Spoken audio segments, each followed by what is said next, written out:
No matter if he's driving the regalia across the entirety of the Lucian continent, coming up with battle strategies on the spot, or even just cooking meals for the party at camp, one thing is clear. No matter the situation, no matter how dire, the party can always depend on Ignis. Ignis Scientia, the subject of this video, is Noctis's royal advisor, who is raised beside him and cares deeply for him and his well-being. Frankly, I would say he's the member of the party that's the most loyal to Noct, his loyalty extending all the way to self-sacrifice. In this video essay, the third in my series dedicated to analyzing and discussing the characters of Final Fantasy XV, I will finally go over Ignis and his character arc through the game's story. I know this one has been a long time coming, I do apologize, but I've had to rewrite the script 3 times, and the burnout has been strong. This video will contain spoilers for Final Fantasy XV and the episode Ignis DLC, so do be warned about that. With all of that out of the way, I'm Vince, host of Vince's World of Lore. Let's get into analyzing Ignis Scientia.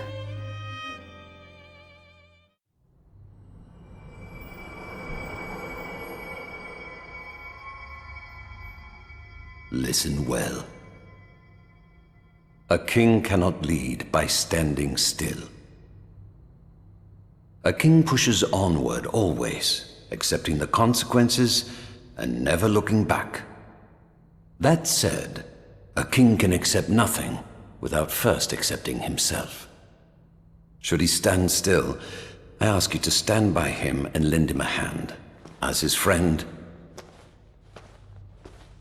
and as his brother. Please, take care of my son.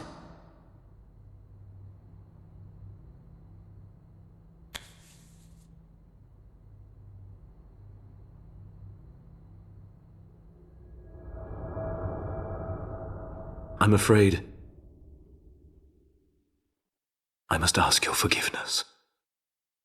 Ignis was born to House Scientia, to a family that had been retainers to the Lucian kings for centuries, much like how the Amicitia had been the king's sworn shields. In time, Ignis was asked to stand by Noctis at age 6, and all but grew up alongside the young prince, eventually becoming his advisor. He took an almost caretaker-like role for Noct, despite only being 2 years older than the prince at the time. But despite his young age, he quickly tried to serve as a good example for him, to try to guide him in the right direction.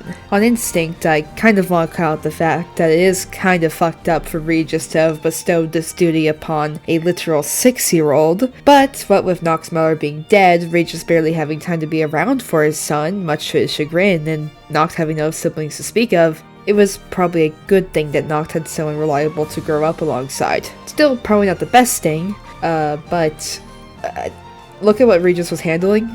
Can we blame him? I don't think we can. In the Brotherhood animated series, we learned that Ignis took up cooking early on in an attempt to try to recreate a dessert that Noctis had loved and had during his brief stay in Tenebrae, a quest he's still pursuing by the time the main game rolls around. In the same episode of Brotherhood, we see Ignis and Noctis' past and how they got to where they are now.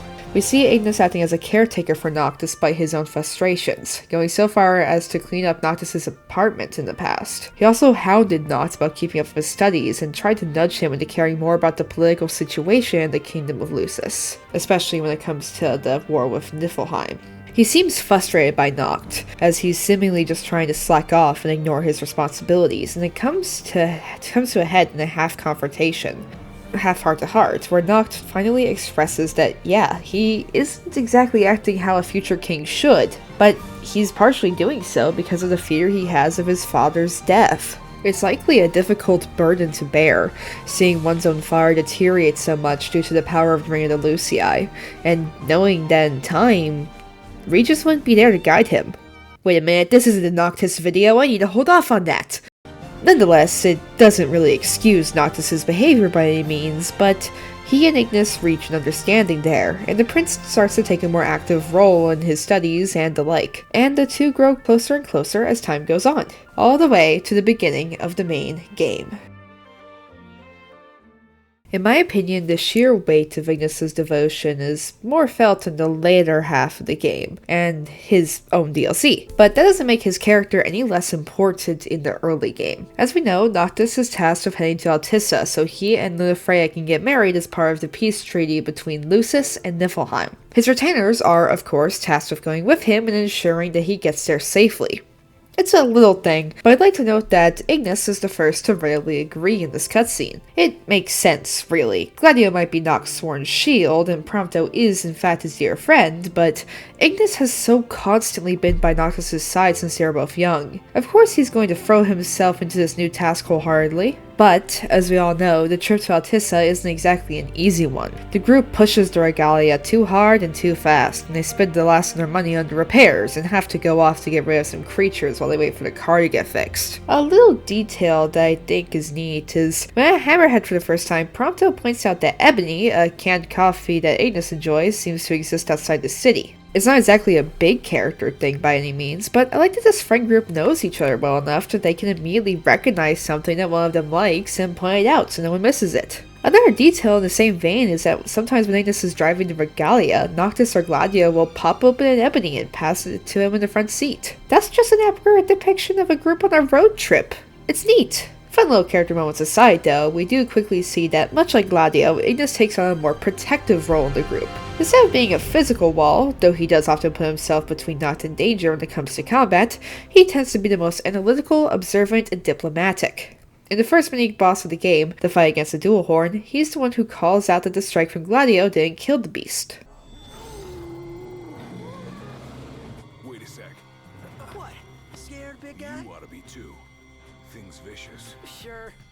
Looks tame to me. Yeah. Look out! Yeah! Shawmu's boss! Nice one. It's not over yet.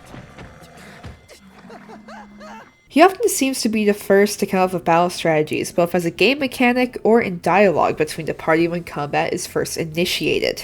His skills also reflect this, as many of the abilities one can unlock for him in the Ascension menu actively and passively seem to include things like figuring out enemy weaknesses, poisoning foes, or imbuing Noct's weapons with the elements an enemy is weak to. It even goes so far when in his playstyle, if you manage to go down far enough in his Ascension tree to unlock him. However, I'll discuss that more when I'm talking about his DLC. He's generally observant too, being one of two characters that call out when an Imperial dropship is overhead, and is usually one of the first to notice when Noctis is pinned in combat. Also, he seems to be the only one that the party trusts with the car. Furthermore, his skills with strategy go beyond from what we see just in combat. After all, he's the one who creates the various plans to infiltrate the free Imperial bases you can break into throughout the game on the Lucian continent, and he's the one who figures out how to freeze Titan's arm during the boss fight so Noct can shatter it. Along with his combat and strategic prowess, we also see that Ignis cares a lot about the party. He's often willing to place himself between the party and the threat, like I said before. Both in combat, like in the encounter with Ravensnox's Fleuret and the aforementioned Dual Horn, and in semi-diplomatic situations, where he immediately tried to negotiate for the party's release when Arden quote-unquote saved them from the Disc of Coffus. He also seems keen on trying to help stabilize the party's emotional state where he can. First, when he's trying to keep Notch from spiraling when they first heard about the fall of Insomnia, quietly handing Prompto his phone back shortly thereafter when Notch snaps at him when the radio reports on what happened to Insomnia, and often expressing concern about Noct's headaches when he's afflicted with visions from Titan. But, above all, my favorite moment for Ignis caring about party members' well-being comes in if he rests at the Haven near Hammerhead. I'm just gonna let the whole scene play out here.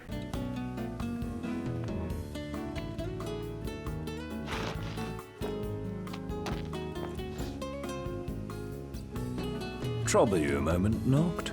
Yeah? I could use your help in the morning. Me and mornings don't usually get along. Might if you help me make breakfast.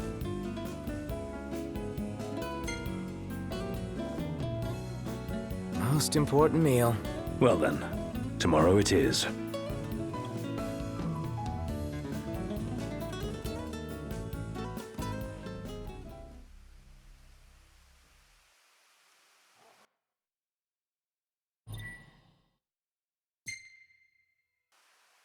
The key is to let the pot simmer without ever letting it burn. How do I do that? A few stirs here and there should suffice.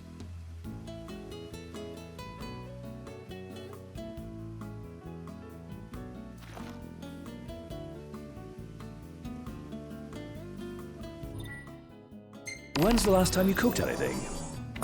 Too long ago to remember. Back when you were a part-time cook. Sounds right. But even back then, I was pretty much just winging it. Hardly what I'd call cooking, I imagine. Just what normal people would.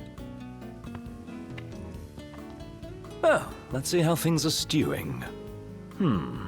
Could use just a touch longer to thicken, if you don't mind stirring. Not at all, if you don't mind telling me what this cooking class is all about. No, I was only hoping to have a fireside chat. See what's got you stewing. So you cooked up this little pretense. All these years, you've never stopped worrying about me.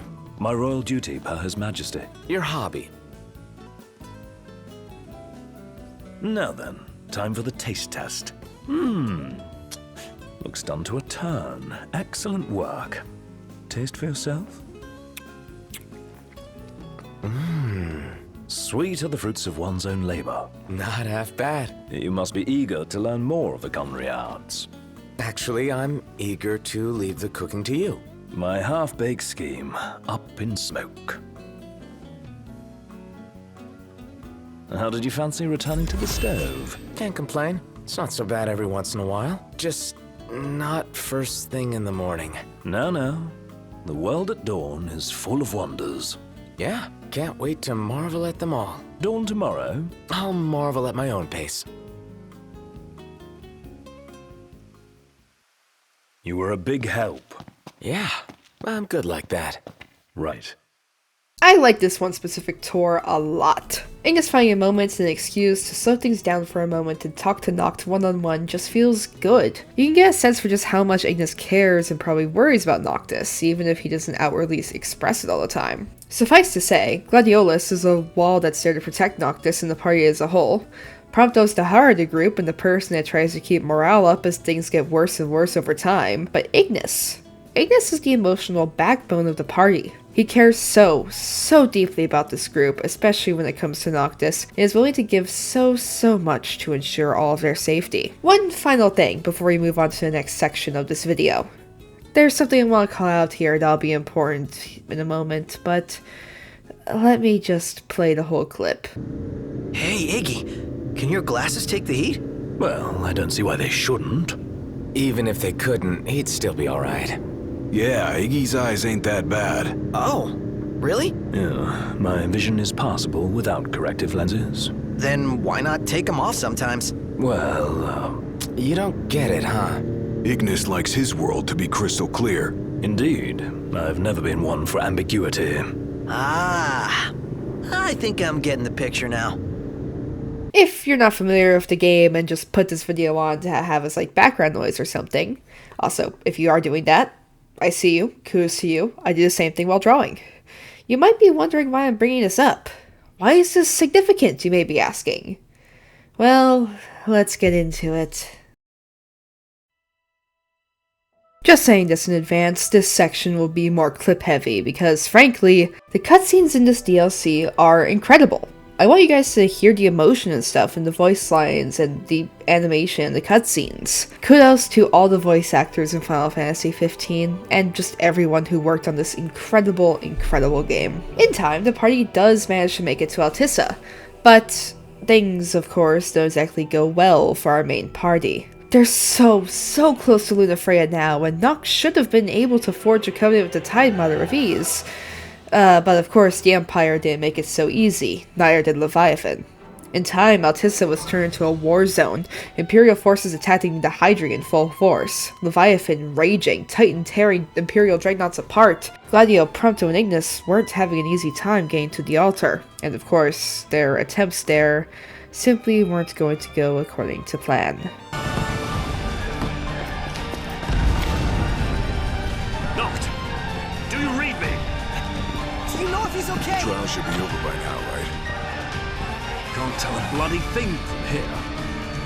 Let's make for the altar.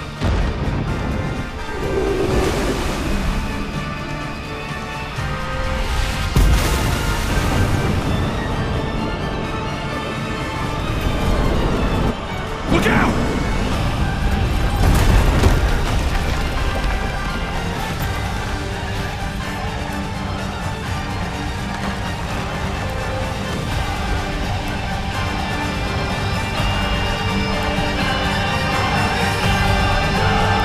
Luckily, Ignis managed to get out of that situation unscathed and proceeded to swim to shore. Prompto understandably calls to check in over their earpieces to make sure he was okay after nearly getting exploded, but Ignis immediately brushes off this near-death experience like it was no big deal whatsoever, and instead focuses on if Noctis is okay. He continues on his way, not even stopping to think about regrouping with the others despite the dangers that would inevitably be between them and the altar. Pointing this out now, he is putting his well-being second place behind Noctis's. Hold on to that. That's going to be a common theme here. Try to keep an eye out. As per usual in this little series, I'm just going to quickly diverge from the story overview, I can talk, to give my thoughts on the gameplay of this DLC. Now, if you've seen my Gladio and Prompto videos, you might expect me to talk about the actual gameplay of this with disdain. But that's not the case here. I really like the way Episode Ignis plays. It does feel a bit slower or clunky in sections, but that's more of Altissia really not having the best performance sometimes in my experience. But combat-wise, I love it. Instead of switching through different weapons, Ignis switches through different elements of magic that he can imbue his daggers with. Flamebound daggers work better for singular enemies, Frostbound daggers, my personal favorites, have a large AoE, and Stormbound daggers let Ignis dash right to faraway enemies, going to and fro faster than the foe can get a hit on you. I really like how this works, as it does make you think about which element will be best for certain situations. And also, luckily, there's no real enemy in this particular part of the DLC that is resistant to any elements except for those weird jaguar things. Just don't use electricity on them. You'll be good. Back to the story. After the combat tutorial the game gives you, Ignis collects a hook shot from one of the fallen Magitech soldiers he fought thus far. Using it, he makes his way up to the rooftop so he can get a bird's eye view of the situation. There, he witnesses Titan tearing apart the Imperial fleet that had surrounded the altar of the Tide Mother once Leviathan was defeated.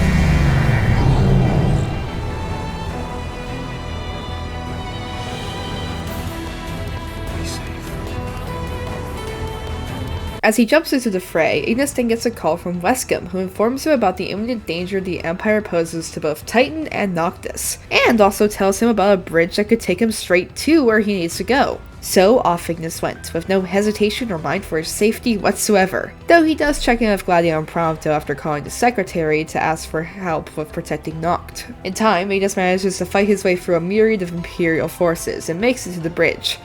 Surely he's on the home stretch now.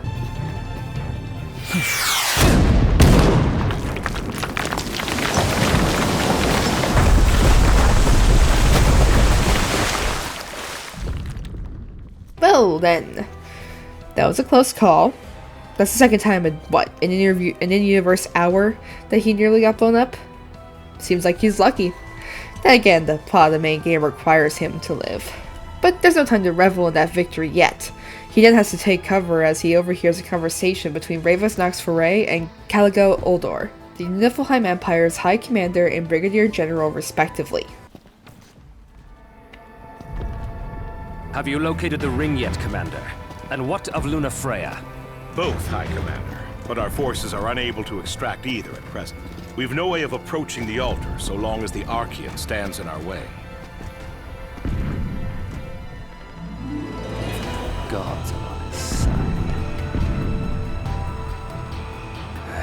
Neither the King nor the Oracle will escape with their lives if the fighting continues. Order a full retreat. I'm going in alone. But sir... I assume you were already familiar with how I got this arm. Yes, sir. Then you must also know the ring is worthless without one who can wield it. Very well, sir. How dare he address me with such impudence? Has he forgotten his place entirely? Or is he too concerned about his sister to care?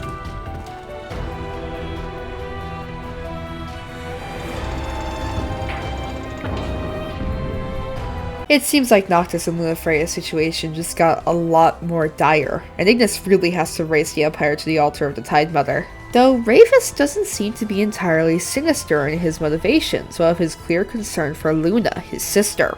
We start to get a bit of insight about Ravus' priorities and real allegiances, though we'll get more into that later. All things considered, this is a clever place to flesh out his character and explain the origin of his prosthetic. After all, not everyone has seen the Kingsglaive movie, though I do recommend watching it if you enjoyed this. Honestly, if you just enjoy this game, even if you've not played the game yourself yet, it kind of works as a bit of just general information about it. It does spoil something you learn within the first 2 hours of the game, but other than that, it's good. I recommend it. I wish we got more of Ravus in the main game, but it's just neat to see him here. Nonetheless, Ignis is undeterred by the more dire circumstances, immediately focusing on trying to find a new way to the altar, to the point where he doesn't immediately respond when Gladio and Prompto check in and make sure he's still alive. Do you copy?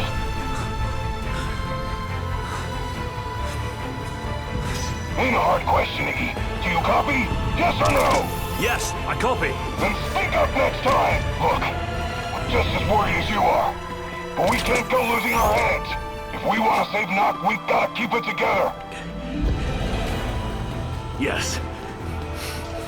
I suppose you're right. We'll keep moving. Hang in there, Iggy. I will.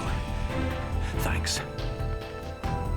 It seems like the others, primarily Gladio, know just how focused and stressed Ignis can get. It's a neat little character moment, honestly. But Ignis doesn't slow down, managing to get a hold of a boat so he can speed his way to the altar. I want to call this section out for what it is. A dazzling, controllable set piece that gives the player enough time to marvel at the sheer scale of Titan, as the deity tears apart Imperial dreadnoughts like they're made of paper mache, and bats away dropships like they're little more than flies. In no time at all, Ignis manages to make it so close to the altar, just about to touch it when...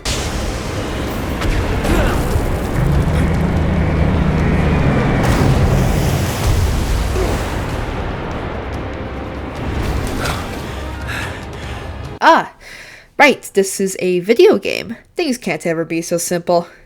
Not only is Ignis knocked out of the boat by that crashing Imperial dropship, another flies down with Brigadier General Caligo aboard. He tries to order Ignis to surrender, but of course he refuses and hightails it out of there as soon as he gets back to the boat, but proceeds a stressful chase along the canals of Altissia whilst fleeing Caligo in his Magitech armor.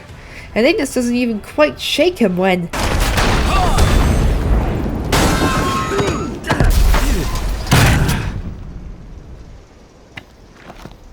Seriously, how is Ignis not seriously injured by this point?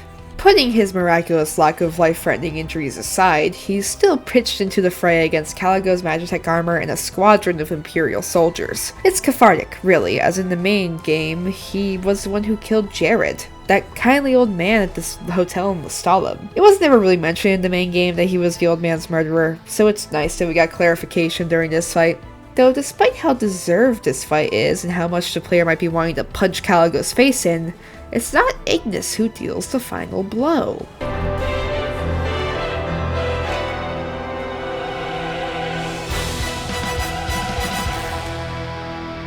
You wretch!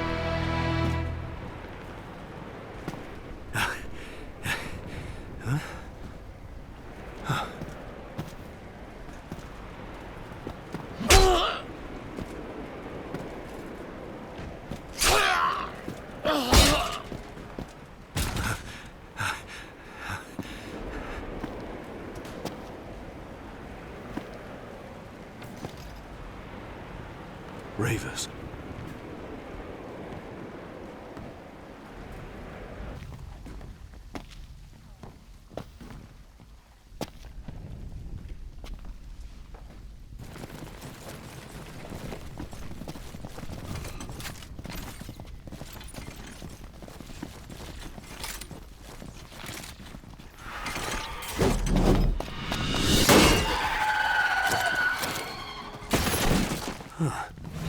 I've no quarrel with you, boy.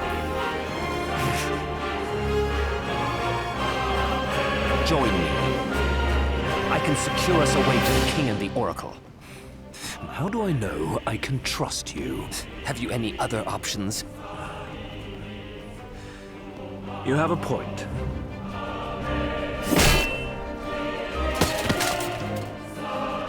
Then it's settled. Yeah, we probably get a second party member for this next session.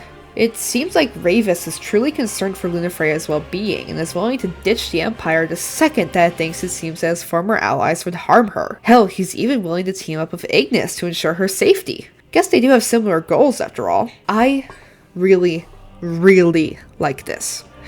When I first played the main game, I was fascinated by him and was disappointed that we didn't have something like the previous games in the series, where there was a secondary villain who was heavily featured for most of the game. Technically, 15 does have that with the Niflheim Empire, but there's never really one sole person we can hate or love, or both, during it. We don't know much of anything about Emperor Aldercapt when we look at the main game, that is. Loki shows up here and there once or twice, as does Caligo, but even though we see Ravus a couple of times, he doesn't really do much in the main campaign. We don't know his motivations. Arne is a friend, and I'm leaving Arden out of this discussion because he's the main villain of the game, and also trying to explain Arden's whole deal straight up requires its own video. The Niflheim Empire is a threat, obviously, but it doesn't feel as personal as dealing with Queen Braun and the Kingdom of Alexandria and 9, or dealing with anyone from Shinra and 7. I still want to punch Rufus's face in. Honestly, these DLCs let us get a more personal look at those aligned with Niflheim, and therefore gives us more characters to personally hate or actually like. Episode Prompto does a damn good job of making us hate Versteel Pacifica, both on a personal level when we're in Prompto's shoes, and in a general disdain level. Sure, I don't hate Pacifica as much as I hate Professor Hojo from 7, but the hatred feels pretty damn close. On the other side of things, episode Ignis here is on the other side of the spectrum, letting us get more attached to and understand Ravus' motivation, as we'll see in a minute here. Also, this DLC manages to dodge something that episode Gladio did poorly. That is, giving more depth to a side character whilst keeping the spotlight on the main character of the DLC. What did I say in that video again? But, well, that's not always the worst thing in the world. I'll suffer through bad or boring gameplay and low frame rate if a game has a good story. But it doesn't. The little story that is there is actually devoted to Kor's backstory, which is cool and all, but this isn't episode Kor. This is episode Gladio. He's who we're wanting to learn more about. Hell, the lore that we're given isn't even given to us in an interesting way. We're just sitting at camp whilst Kor talks at Gladio. When compared to the amazing cutscenes in the other DLCs or the main game, it's just underwhelming. Right, that. This DLC is pretty solidly about Ignis, and it's rather well done. Episode Prompto also did this well with Arnea, but she has more of a supporting role in that DLC instead of getting new lore. Probably because she was meant to get more lore in her cancelled DLC, but that's still the subject of a future video. Speaking of getting more lore, after vanquishing the remaining Imperial soldiers, Ignis and Ravus have a chance to breathe and talk as they wait for the Magitech armor patrolling the area to retreat. You needn't waste your time. I've ordered a full retreat. They'll be gone soon enough. Very well.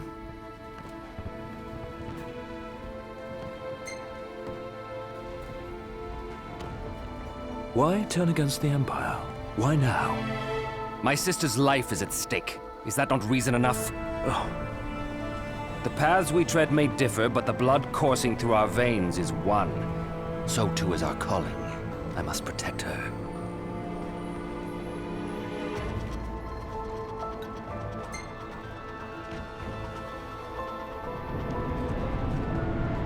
Is it safe to assume this means you'll lend Nocta a hand? Don't be asinine. Our interests may have aligned in this moment, but I have not allied myself with him.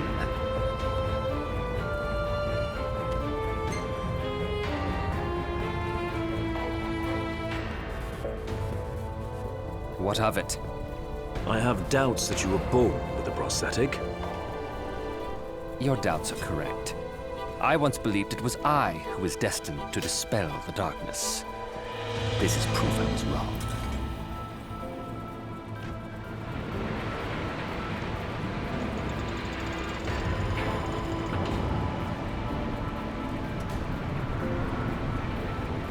The Empire is after the ring of the Lucii. If the ring falls into the wrong hands, I fear there's little hope for either of them. Then we must hurry.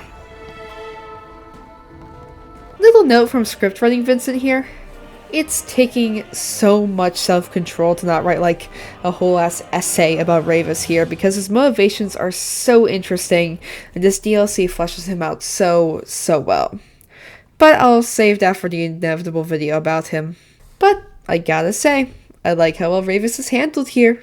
He fears for his sister's well-being, he wants to make sure she's safe, and seeing as he only seems to have beef with Noct, he's more than willing to work with Ignis and turn against the Empire. Though he's still a touch bitchy while performing the least stealthy stealth kills in the world. I genuinely wish we got to see more of these two interacting in the main game. Ignis and Ravus parallel each other so well. Both have genuine drives to protect Noct and Lunafreya respectively, both willing to sacrifice life and limb for the other. It seems implied that Ravus put on the Ring of the Lucii in the first place thanks to his distrust of the Lucian royal family, and his thought that no proper chosen king would come over the cowardice that Regis supposedly showed when he fled Tenebrae to protect a young, injured Noctis. King Regis succeeded there, true, but Tenebrae fell into the Empire's hands, and Ravus and Luna's mother was murdered by the Empire. It seems like Ravus was trying to take on the role of chosen king to better protect his sister, though the Lucii punished him severely for his hubris. Even so, his destructive Noctis persists. On the other hand, Ignis has total faith in Noctis. It can almost be considered blind faith. But he does have the foresight to know deep in his heart that Noctis will step up when the time comes. Despite the differing opinions, the two continue to fight alongside each other until they finally make it to the altar. Ravus runs ahead, desperate to make sure his sister is okay, but Ignis lingers though as he spots Prina, Luna's dog, and is accosted by a strange vision. Noct! Lunafreya! Are you her dog?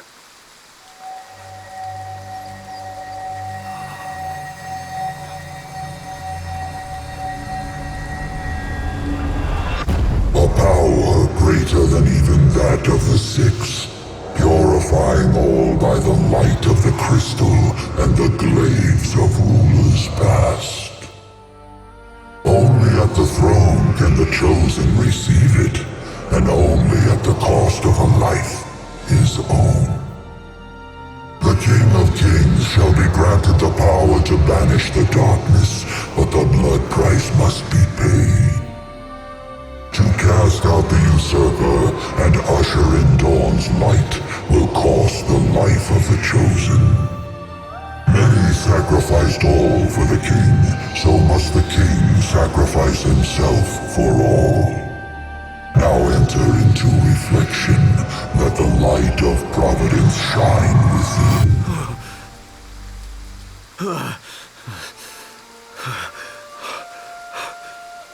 What did I just see? A vision of what's to come?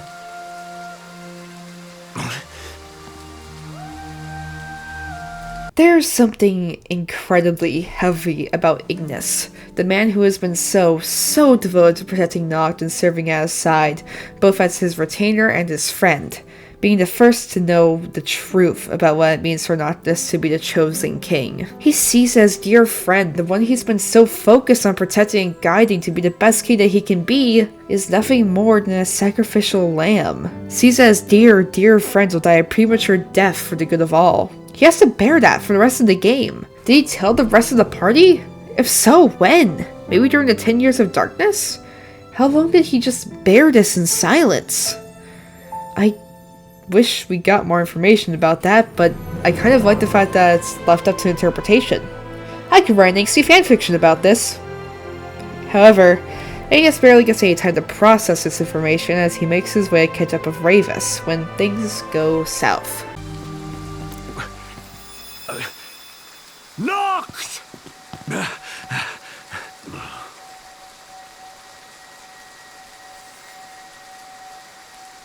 No.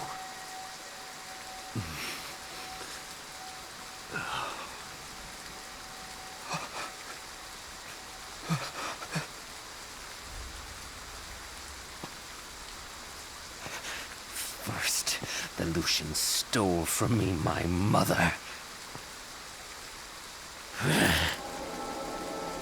And now they make a sacrifice of my sister. Get out of my way!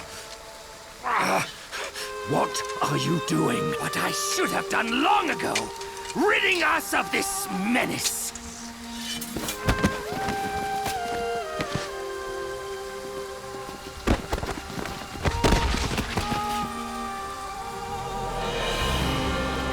Stand in my way, and you too shall meet the same fate! Death! Come to your senses, man!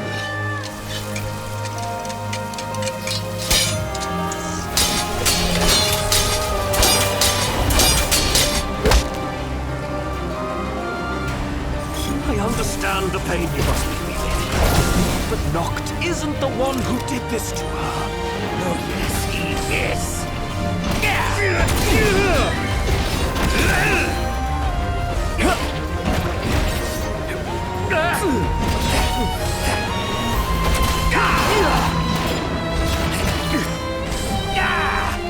Lady Lunafreya came to her king's aid in his time of need. She was fulfilling her calling. Don't try to justify this! She didn't need to die!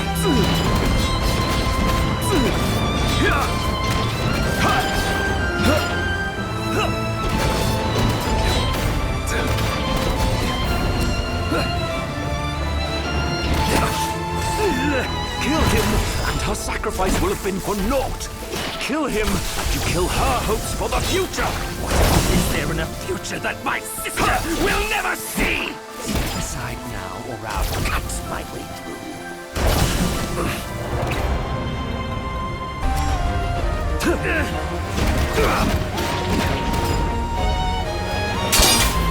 Noct didn't choose to become king. His ascension was ordained by the crystal. It wasn't mere happenstance.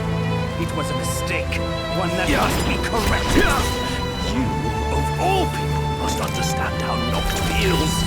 Bereft of both parents, forced to carry on despite losing those you love. You both feel that pain. I feel nothing. Sorry for the longer series of clips there, but I don't think I could do this justice if I try to describe it. Ravus' grief is so palpable that he lashes out with sheer rage and pain, even as Ignis tries desperately to calm him down to keep him from killing Noct. Both sides of this boss fight are acting out of desperation, wanting to get revenge on someone he blames for his repeated loss of family. They are trying to break through the other's haze of grief to protect his dear friend. This isn't meant to be an epic boss fight, though it's really cool and really fun to play through. But it feels more like a playable cutscene as Ravus literally fights through his grief. In the end, Ignis manages to come out on top, wearing Ravus down to the point where they're both physically and mentally exhausted.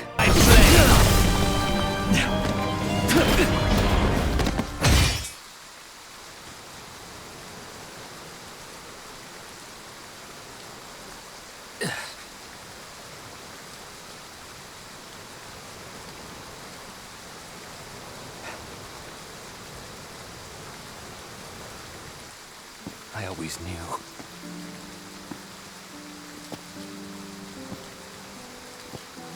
That you would face your fate without fear.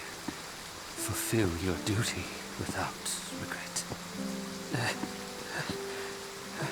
But part of me always hoped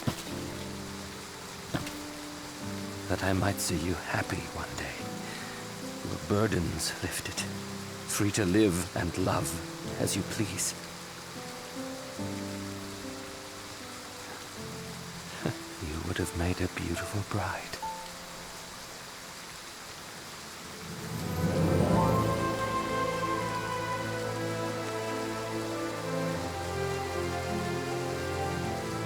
Even in death, the Oracle does not rest. Only once the darkness is dispelled is her calling truly fulfilled.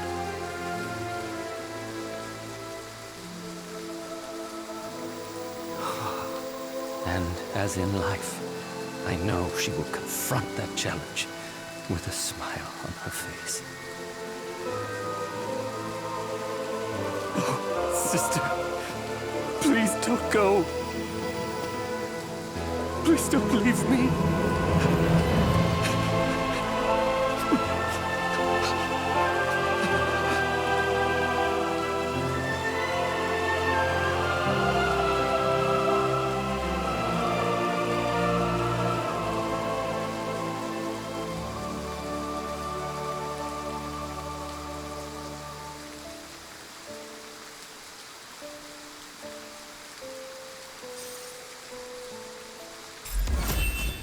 This whole section of the DLC handles Lunafreya's death so well. In the main game, we really don't have all that much time to linger on her death of the sheer chaos of the endgame, but this little 2 or maybe 3 hour DLC has the opportunity to linger and really take the time to show how Luna's death impacts the characters. The Dawn of the Future novel handles it really well with Noctis, but this isn't the Dawn of the Future video now, is it? Either way, the players get a chance to reflect and grieve alongside the characters. But the DLC isn't over yet. At the start of the next chapter, it seems like Gladio finally tracked down Ignis! Alone. Prompto's nowhere to be seen. Why would the protector of the party leave him behind? Oh.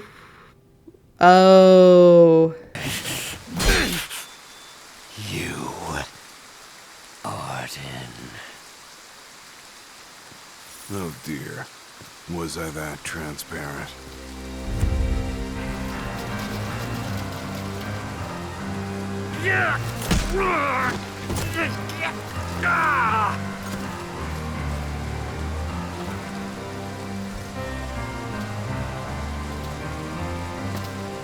The game's up, my boy.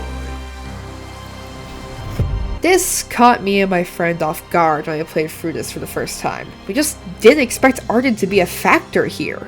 I was legitimately confused when a certain something didn't happen in the Ravis boss fight, and the DLC just continued.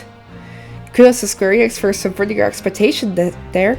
Though this whole sequence isn't as delightful for Ignis and Ravis, as they're both quickly apprehended and things very quickly get worse for them both.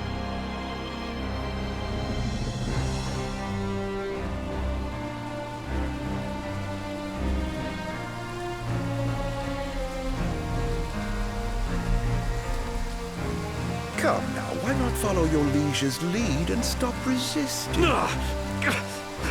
Never! You risked life and limb to safeguard the King of Kings, only to witness him fail so. You must be so disappointed. Unhand him! I know I am. Oh, what good is a world that only ever lets you down? Why not end it all right here? No. You can't. Nacht!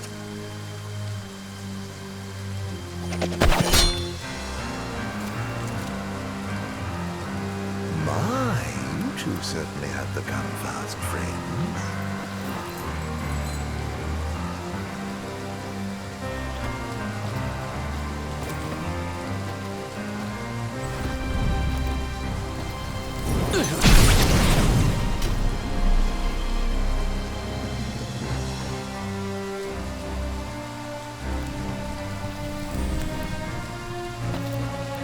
Permit me to make a suggestion. Rather than follow this flotsam and float away to a watery grave, why not come with me? What do you say?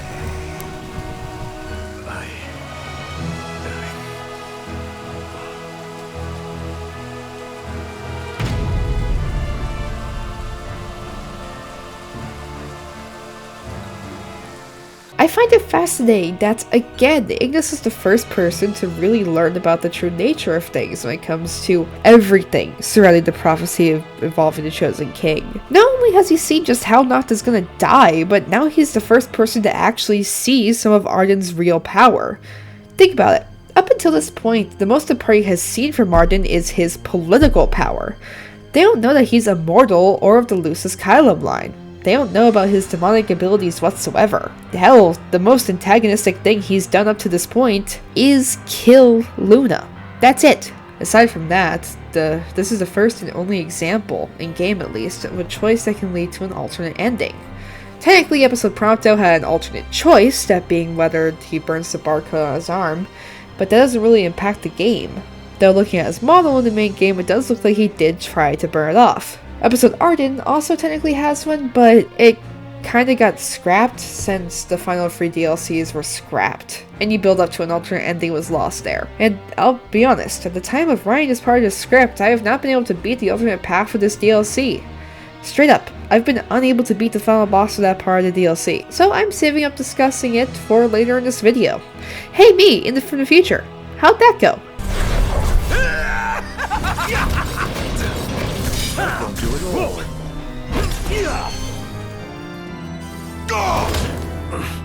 This can't be.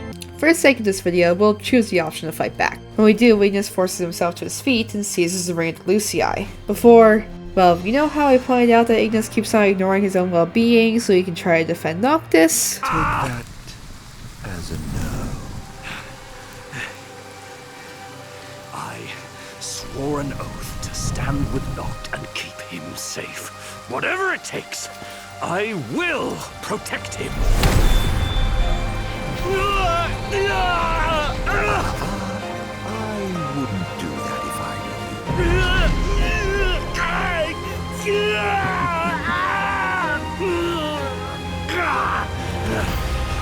I may not be of blood, but if a glaive can harness its power, then so can I!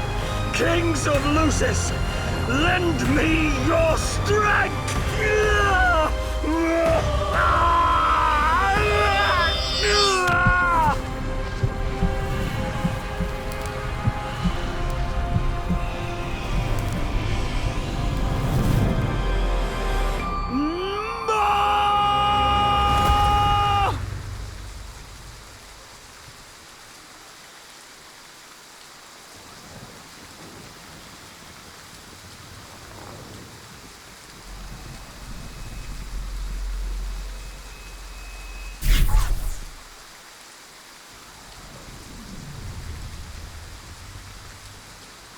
Well, they've shown you their favor after all.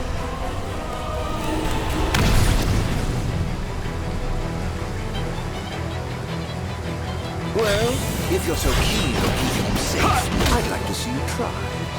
Ignis didn't hesitate for a second. He knew what the consequences would be. He knew more than the rest of the party, except for Noct, about the ring's purpose. He knew that only a Lucian king could wear it, and if the bearers were rejected, they'd suffer dire consequences. He learned that firsthand from Ravus, and it's implied in his dialogue that he knows of what happened to Nyx Ulrich, a former member of the Kingsglaive who, in the Kingsglaive film, put on the ring of Altissia to stop Dralos/Gerald Glauca and to summon the Old Wall to fight Diamond Weapon. He knew that putting on the ring would wound him at best and kill him at worst. But that just didn't matter. He had to protect Noctis.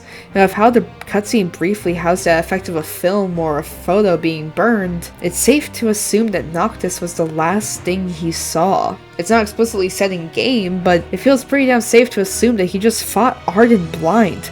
Arden! As in the main villain of this game that's straight up immortal.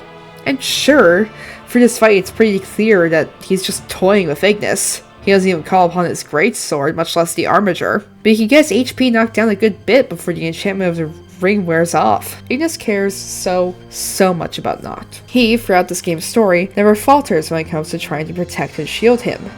Throughout this entire DLC, he's been throwing his own safety to the winds, constantly risking life and limb over and over again. Frankly, it felt like the devs were teasing us, like, oh, when's he gonna get blinded?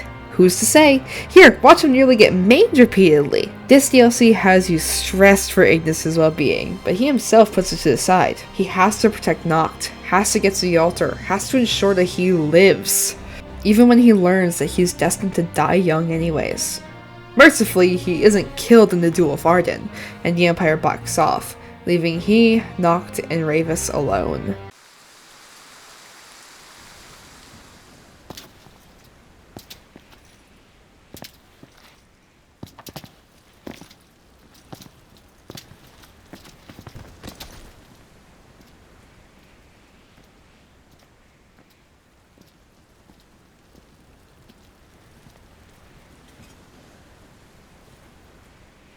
That was rather reckless. Where's Noct? Is he all right? More or less. All thanks to you. Thank goodness. Iggy! Where are you? Be still. Conserve your strength.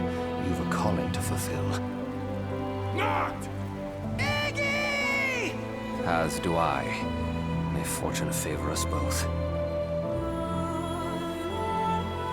And you as well, Noctis.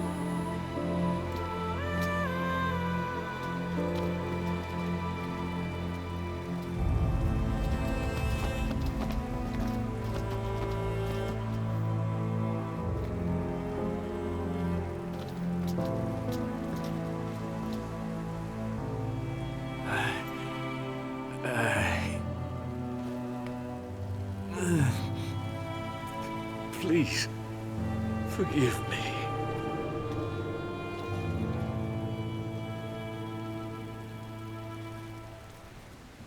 Ignis has straight up been blinded and badly hurt from putting on the Ring of the Lucii, and the first thing he asks is if Noctis is okay. The first thing! I don't think Ignis has a shred of self-preservation in his body. He devotes himself wholly to Noctis' well-being no matter what, and it doesn't even end there. As the credits roll, we see a couple scenes of his recovery, but that's not what I want to talk about. What catches my attention is the conversation he has with a still recovering Noct. How are you feeling?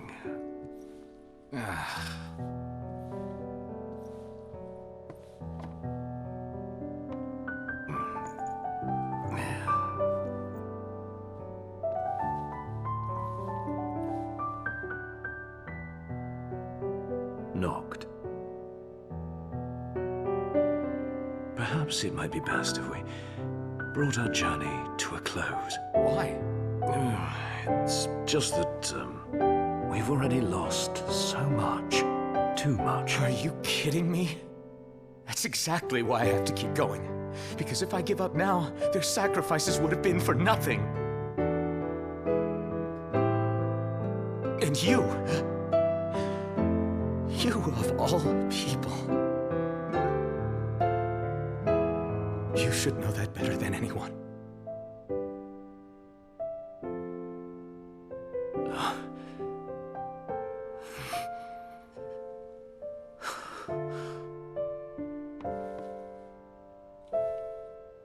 The decision is yours to make, and yours alone. But do remember, we will stand with you always, and help you bear your burdens. Don't be afraid to let us share the load. I'll be back.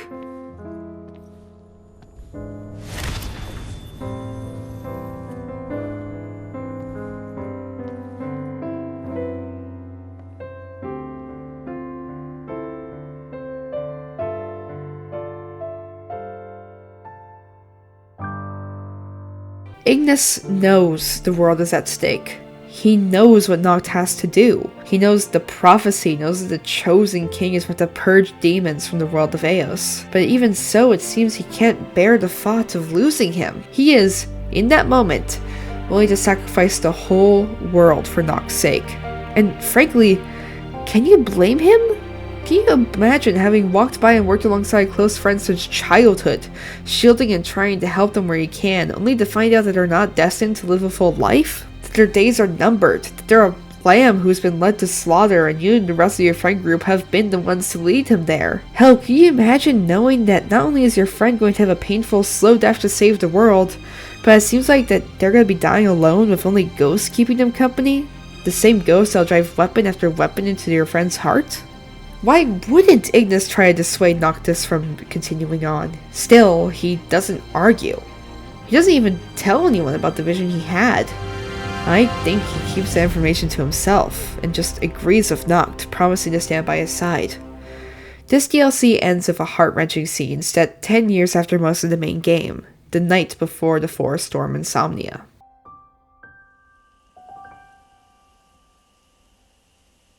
You know, looking back, it wasn't all bad.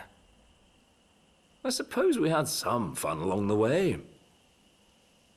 And our fair share of trouble, too. But I don't have any regrets. Luna and you guys brought me this far. And now, I'm on my own. No, you won't be going alone. No, you're right. I mean, I wouldn't have made it all this way without you guys. Why stop now?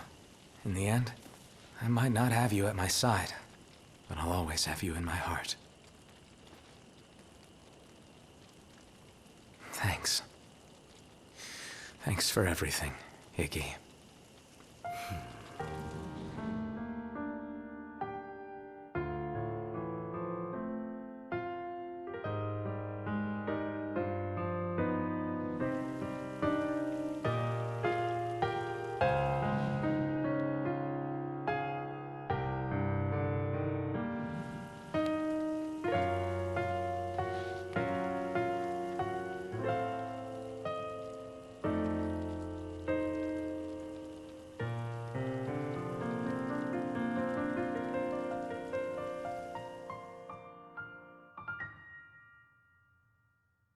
I beat this DLC the day after I beat this game, so I got to sob twice in 24 hours.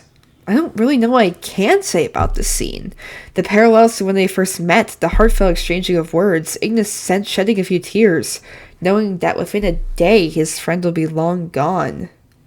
Episode Ignis was incredibly necessary, I think. Explaining how Ignis got blinded and frankly just giving a more in-depth look into his character and his sheer devotion makes him an even more compelling character than he already was. I'm not exactly done with talking about this DLC either, but I'm gonna save talking about the alternate ending for episode Ignis for last. Let's proceed. After the party is healed up, they make their way onwards towards Gralia. Tensions are running high, but they have to continue. Ignis reminds the party that they have to stop by a royal tomb and quickly tries to dissuade Prompto's worries about his well-being before Gladio lashes out at a still grieving Noctis. I talked about this scene in depth over my episode Gladio video, but I'm still gonna let the clip play out, observing it briefly this time from a different angle. So, we're gonna roll through Tenebrae. Not before visiting the royal tomb at Cartanico. You're sure you're up to that? The wounds have mended. Eyesight's a matter of time.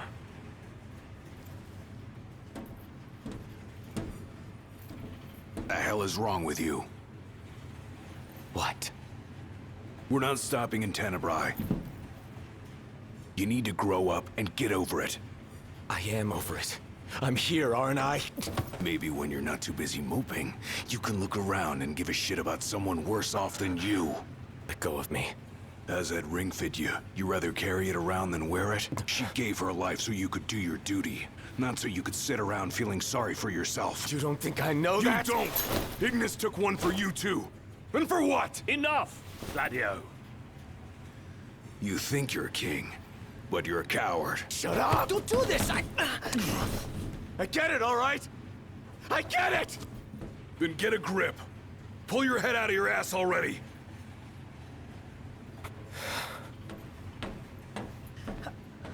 Knocked! Leave him.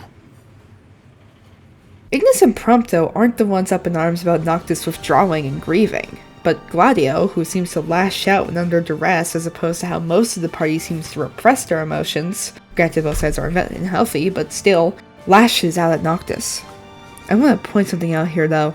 Ignis doesn't seem to want to draw attention to his blindness. Understandably, really. As someone with a disability, you often don't want people to pity you or draw attention to it. But aside from that, it's clear that Ignis doesn't regret or feel bad about what he did. He made his choice, and he was more than willing to sacrifice his own well-being. I think that's part of the reason why he tried to shut down Gladio and Noctis' argument. He refuses to let his blindness stop him in the oncoming dungeon, and this one honestly hurts to go through as a player. Ignis is doing his damn best to operate like normal, but he still often stumbles and falls, and often is in danger in combat. Between that and Gladio and Noctis' anger at each other and Prompto's weak attempts to keep morale up, I'd say it's the second most emotionally stressful dungeon in the game. The most stressful being Zignala's Keep, for obvious reasons. I can't wait to talk about it next video. At the end of the dungeon, the party is pitched into a fight against a Malboro that seems unwinnable. The party is forced to retreat, and it almost seems like their journey is about to end there. However, Ignis comes in clutch, figuring out the foe's elemental weakness and using magic against it, unlocking a new ability in the process. Once the party beats the Malboro and collects the katana of the warrior, Ignis stops the party and he has something to say. Alright, let's haul ass. Yeah, let's.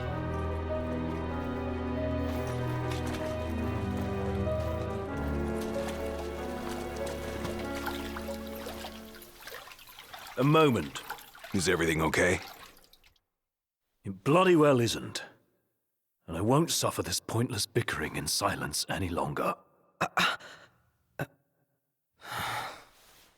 Let's be frank.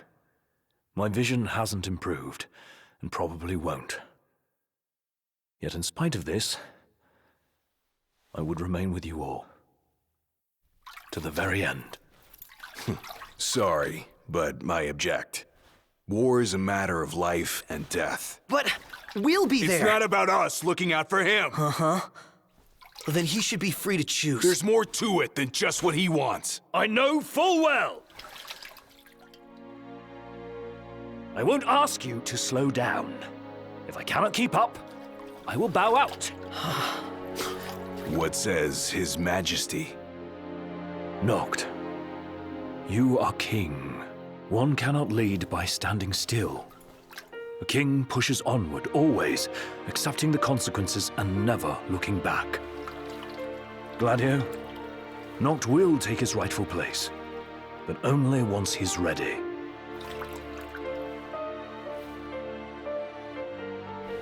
Have it your way. We're still taking a big risk. We better all be ready.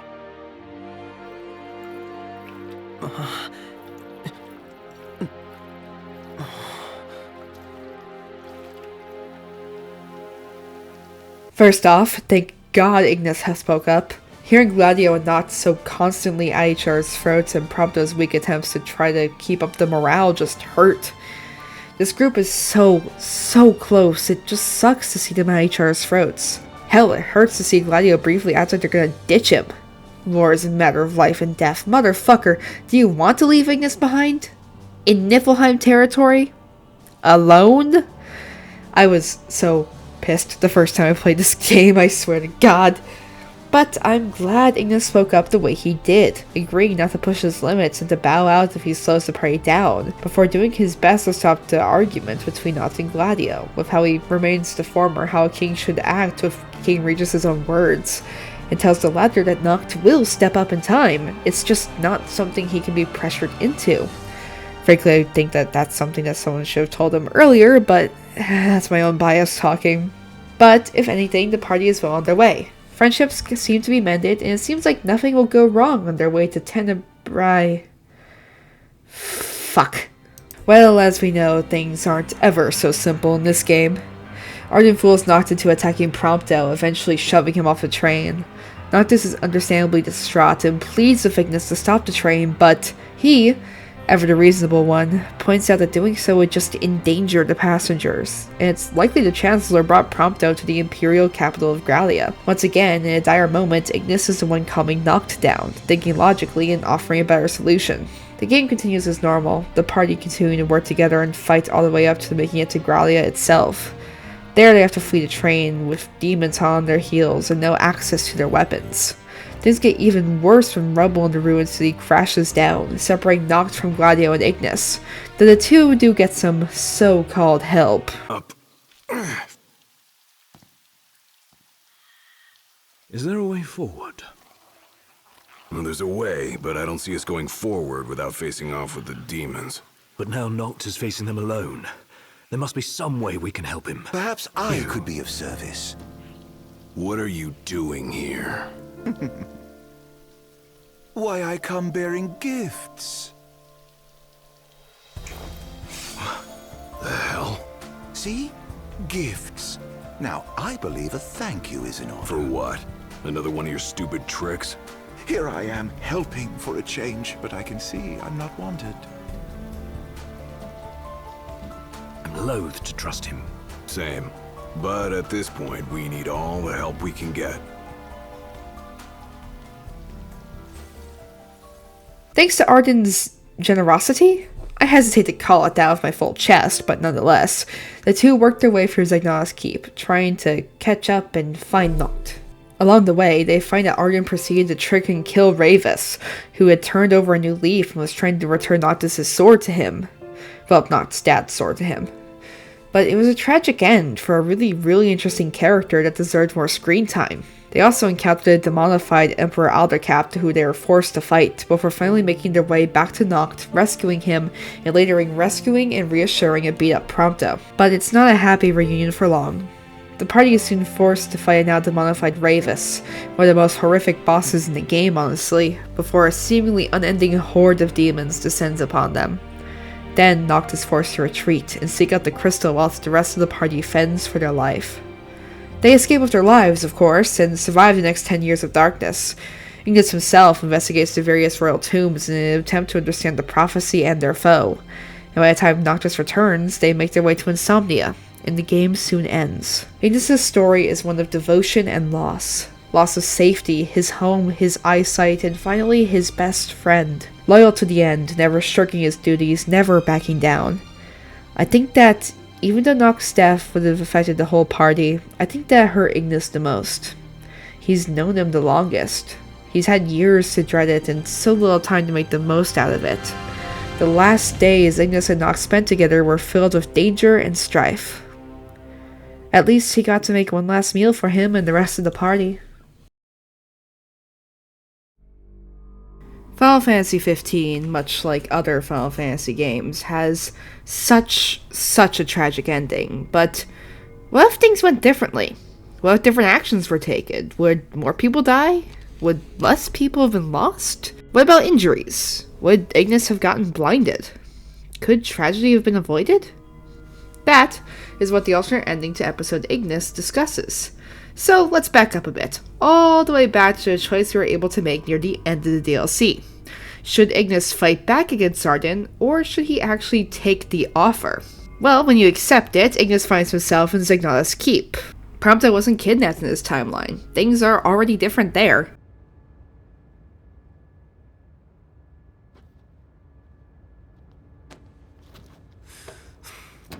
Where are we? You have to ask? Why, Ignis Keep, of course. Otherwise known as the current residence of your precious crystal. Have I piqued your curiosity? You must have so many questions. Seek the answers yourself, if you dare.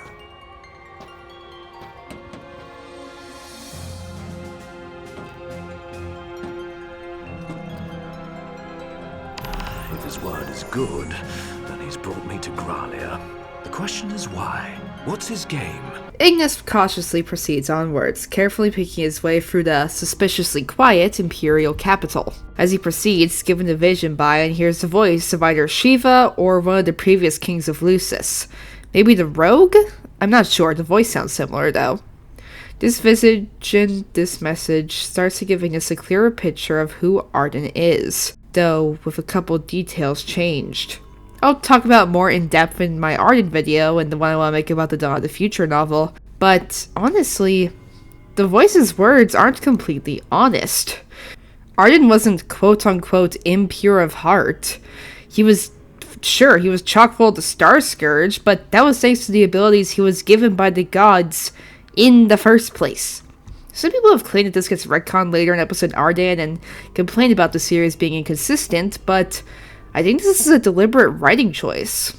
This isn't the first time the gods or even Aleutians have consciously or subconsciously lied. Hell, neither the gods nor the kings of yore are exactly merciful by any means.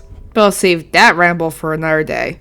What's important is, again, Ignis is the first to learn about the true nature about what the fuck's been going on. This mysterious voice continues to explain the prophecy and just how important Noctis is as the chosen king. Frankly, I think this is whoever the voice belongs to trying to dissuade Ignis from doing a rash. After all, he did just learn about Noctis' fate. Nonetheless, Ignis continues on, making his way up the elevator into the chamber where the crystal is held, but not before getting another vision from the mysterious voice.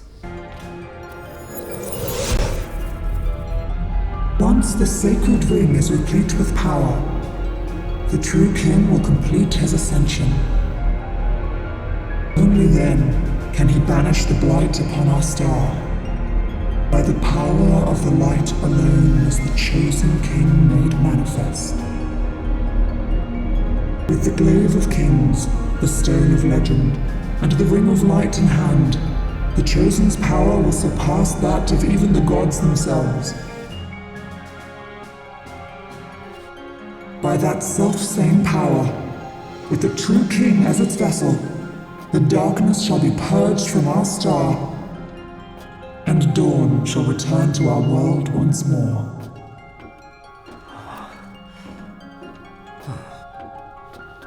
I do like that this DLC makes it clear that the gods couldn't get rid of the Star Scourge themselves, which makes sense.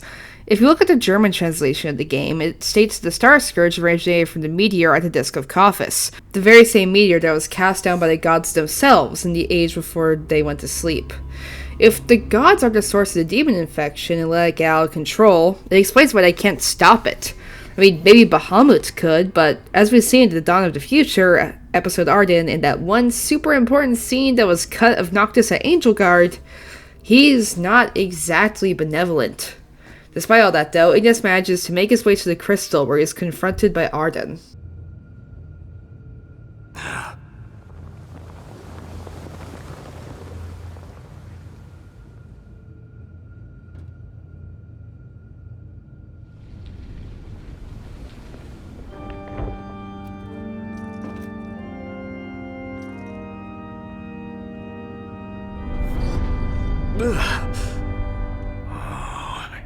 Why are you after Noct? For revenge? In a sense, yes. But my aims extend beyond the boy. He's more of a means to an end. I suppose I never revealed my proper name, so allow me to introduce myself. Lucis Kylum. The Founder King? If only. No, that would be my dear brother, who snatched the throne and cast me into exile. I've never been called your majesty before. Would you do me the honor? My allegiance lies with the true king alone. Well then, off with your head. Yeah, this fight doesn't exactly go well for Ignis. It's a damn short one too, as Ignis and the surrounding chamber get wrecked by Arden's armature and... Hey, what the fuck? They snuck in another blindness fake out here. Are the devs sadists or something? What the hell?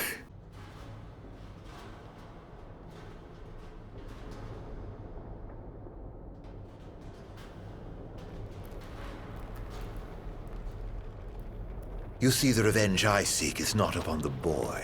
I only wish to punish the crystal that cast me aside in favor of that insufferable fool. He's certainly taking his sweet time ascending as its champion, though. Would there were a way to expedite the process! Oh!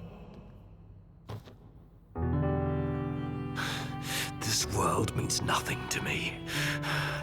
Do with it as you wish. How did you get your hands on that? But I refuse to let Noct sacrifice his life to save ours. I won't let you take him away. Even if it costs my own life to save him. I will pay that price!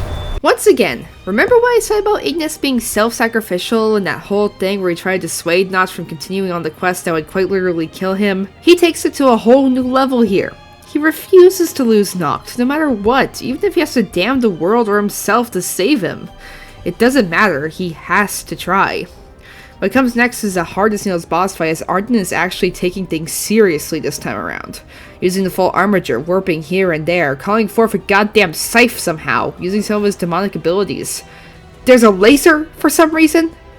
How is he doing this? It just gets harder and harder as it goes on.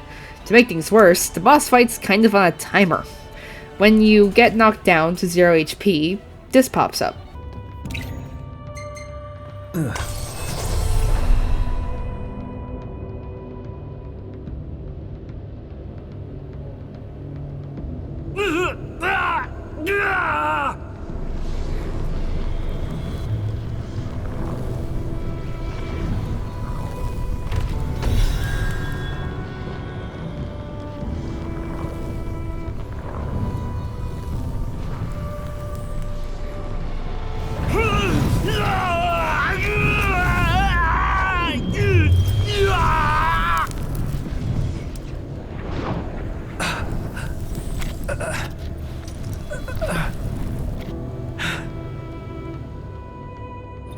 The kings of yore drive a hard bargain, one that gets even worse as time goes on.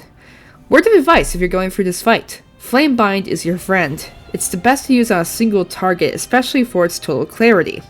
Use high jump, not the other option. It can do some really good damage when you need to do. When Arden uses elemental attacks, he will have immunity to the element he is using. Keep that in mind. A final thing. Eventually, this screen will come up again.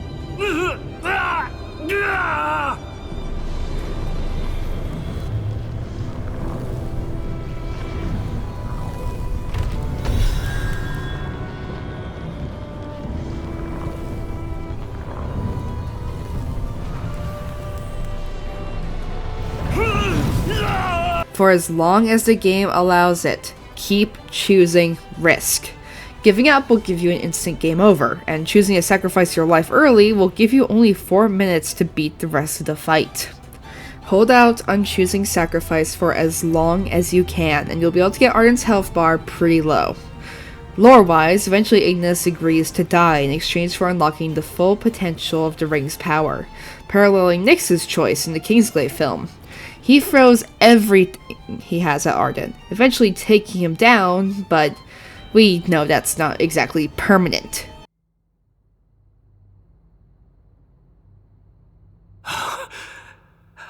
The best laid plans, eh? It may have eluded me for now, but rest assured, I shall have my revenge. Ignis!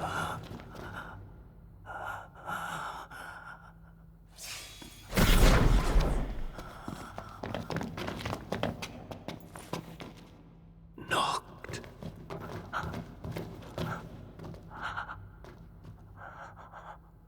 But how? Ravis. He lent us a hand, if you can believe it. What the hell were you thinking? How could we let this happen? How could I let this happen? This is all my fault.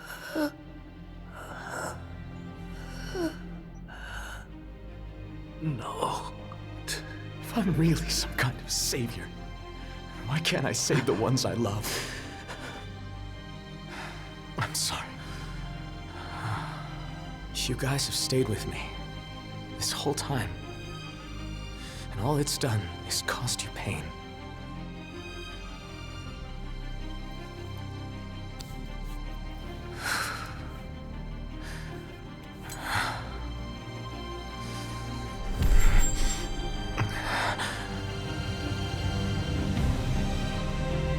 Not anymore. All that ends now. Please! Lend me your strength! Help me! Protect my friends!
Listen well.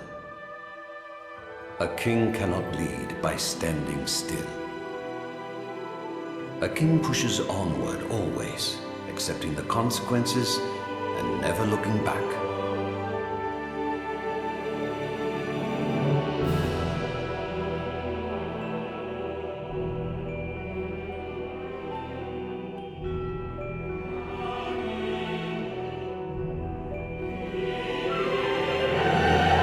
Ow! Again! These devs are mean. Honestly, I think a deconstruction of the scene will fit better in Noctis's video, but god, these four care so much about each other. The horror and fear in everyone's voices when they see just how badly Ignis was hurt, not again going to the crystal to try to save his friends. Tiny interesting detail that doesn't actually relate to the main party. Arden got really fucked up in that fight. We see the truth of his immortality on screen multiple times. It seems like normal weapons will just have him fall to the floor dead before he gets right back up like nothing even happened. The only times where you see him disappear into oblivion like this in these not deaths are when he gets frozen by Shiva and subsequently shattered, and here in this scene. Well, I guess the game did say Ignis unlocked the full power of the Ring of the Lucii. I guess it makes sense, that would do major damage to him. Still, brutal. The DLC ends with the four heading up the steps of the Citadel together, Noct not going to his fate alone this time around, and retrieving his father's glaive from Ravus, who isn't really looking good with that facial hair. Ugh. I'm sure someone out there is into it, and if you are, that's a choice. Honestly though, shave that shit off. Get rid of Prompto's facial hair too while you're at it. Jokes aside though, the five continue onwards, and in the end we see a somewhat happier end than the main game gives us. Noctis is alive and well, and Ignis has his sight. I don't know how this works lore-wise, but it's pretty interesting, as is this whole DLC. They did a really good job with this alternate path. Ignis is all but defined by his sheer devotion. He's loyal to a fault, loyal to his friends, his purpose, and to protecting Noct, no matter the cost, even if it is his life or his well-being. He is such an interesting and complex character, and even though it's a shame that more of his character isn't actually explored in the main game, Episode Ignis takes every single moment he's in and makes it seem 10 times more impactful. It is so good! With that, we've all but wrapped up this video about Ignis Scientia, my personal favorite member of the main party. I'm sorry this video took so long to make. I got super burnt out and school and work got a bit rough. But then I got Final Fantasy VII Rebirth, which just had me in a chokehold. Hopefully the next video will come out sooner. A video that'll be all about Noct and the tragedy of his prophesized fate. We see how the rest of the party handles his burdens, but how does he?